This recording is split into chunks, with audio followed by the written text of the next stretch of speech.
அமலாக்கத்துறை சோதனைகளை துரைமுருகன் சட்ட ரீதியாக சந்திப்பார் என்று அமைச்சர் சேகர்பாபு தெரிவித்துள்ளார். சென்னை தீவுத்திடலில் 49வது சுற்றுலா பொருட்காட்சிக்காக தயாராகி வரும் இந்து சமய அறநிலைத்துறை அமைச்சர் சேகர்பாபு ஆய்வு செய்தார். பின்னர் செய்தியாளர்களிடம் பேசிய அவர், அண்ணாமலை ஆன்மீகத்தில் அரசியலை கலப்பதாக விமர்சித்தார். எல்லோருக்கும் எல்லாம் இந்த ஆட்சி. நாங்கள் வழிபடுகின்ற பொழுது அனைவரும் நன்றாக இருக்க வேண்டும் என்றுதான் வழிபடுவோம். எங்களுடைய வழிபாட்டு நெறிமுறை ஒரே கோணத்தோடு இருக்கும், அரசியல் பார்வை இருக்காது. ஐயப்பன் திருக்கோயிலுக்கு மாலை அணிவித்திருக்கின்றால் ஐயப்பன் திருக்கோயிலுக்காக மாலை அணிவித்திருக்கேன் என்று சொல்லிவிட்டு போவேன். ஆனால் அரசியலை உள்ளே புகுத்தி 48 நாட்கள் நீ விரதம் இருப்பது முருகனுக்கு என்பது எங்களை போன்ற ஆன்மீகவாதிகளுக்கு தெரியும். அதுவும் தைப்பூசத்தை முன்னிட்டு நீ விரதம் இருப்பது எங்களை போன்ற ஆன்மீகவாதிகளுக்கு தெரியும்.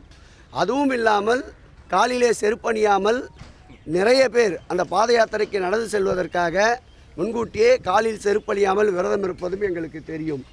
முருகரின் சாக்காக அரசியலை உள்ளே நுழைத்தவர் அல்ல. ஆன்மீகம் வேறு, அரசியல் வேறு. இந்த ஆட்சியுடைய நிலைப்பாடு இதுதான்.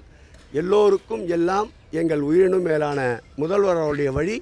அந்த வழியிலே இந்து சமய அறநிலைத்துறை தன்னுடைய பயணத்தை தொடர்ந்து வெற்றிகரமான பயணமாக தொடரும். சார், மூத்த அமைச்சர் துரைமுருகன் அவர்கள் வீட்டில் அமலாக்கத்துறை சோதனை போயிட்டு இருக்கு.